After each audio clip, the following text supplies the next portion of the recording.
Olá, meus alunos de terceiro ano, estamos de volta. Bom, nós vamos dar continuidade ao princípio de Cavalieri, agora com foco no volume de esfera, certo? E aqui nós temos um exemplo, né, de uma esfera, certo? Então, vamos lá.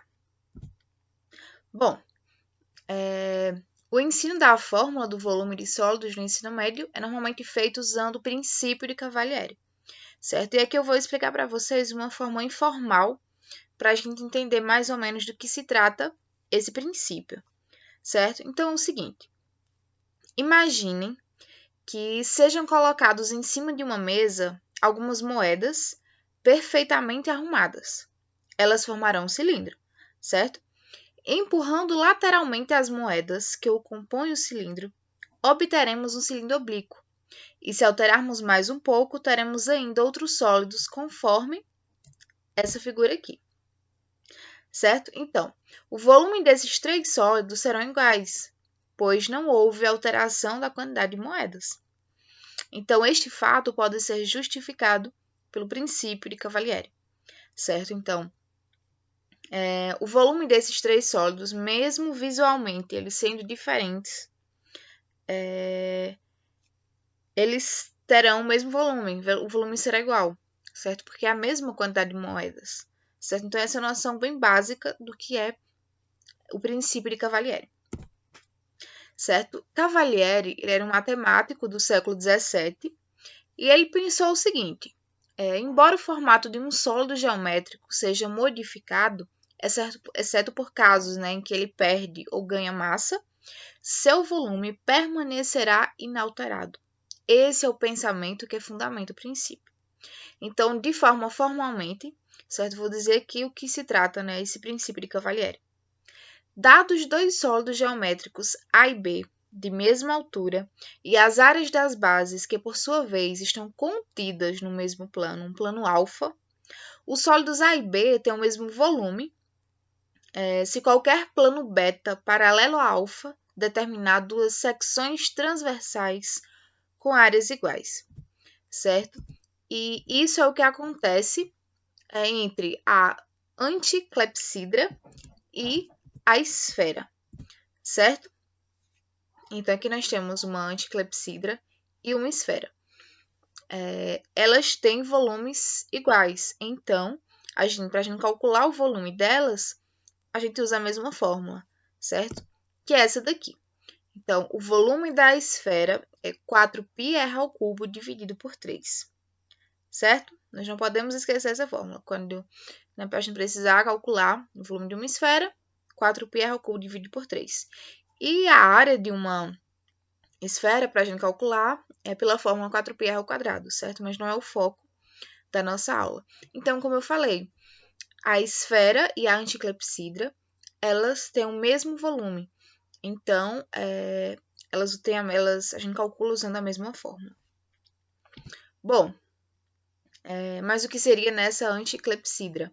Então, vou falar aqui rapidamente, mesmo para que vocês possam conhecer essas palavras, né? Não só essas palavras, mas o que representa essas palavras, né? Que são essas figuras.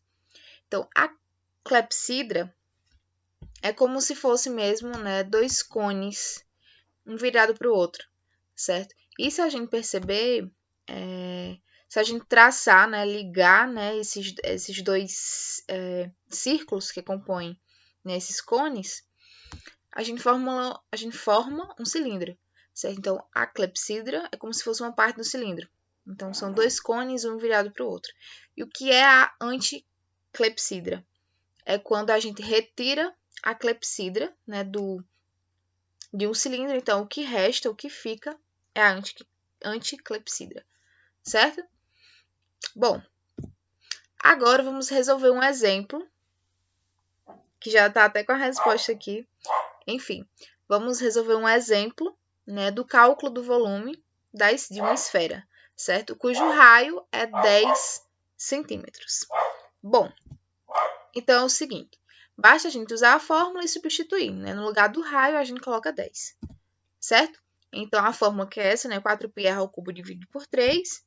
E aí, no lugar do raio, a gente coloca 10, certo? Então, 10 ao cubo é 1000. Então, 4 vezes 1000, 4000, né? 4.000 dividido para 3 dá 1.333,33 aproximadamente, certo? Dá um número infinito, vezes π, certo? Centímetros cúbicos, não podemos esquecer, né? Cúbicos. Quando se trata de volume, a gente sempre tem que colocar no cúbico, porque são figuras tridimensionais, certo? Agora nós temos aqui esse exemplo, que é um exemplo do Enem, foi uma questão do Enem, certo? Diz o seguinte: o núcleo de uma bomba atômica tem o formato de uma esfera de raio 7,15 centímetros.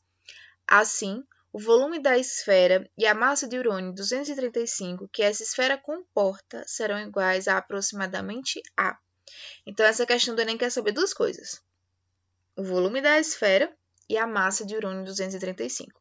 E aí ele dá duas informações, né? Ele diz para a gente usar para π 3,14, né? Porque a gente sabe que π é um número infinito, né?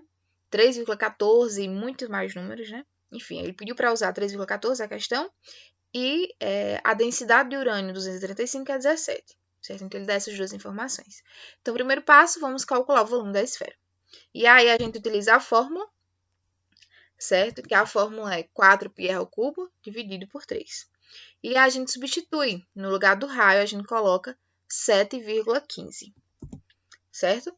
E aí fica 4π, né, vezes 7,15 elevado ao cubo, dividido por 3. Então, 7,15 ao cubo, ou seja, 7,15 vezes 7,15 vezes 7,15 é igual a 365,53.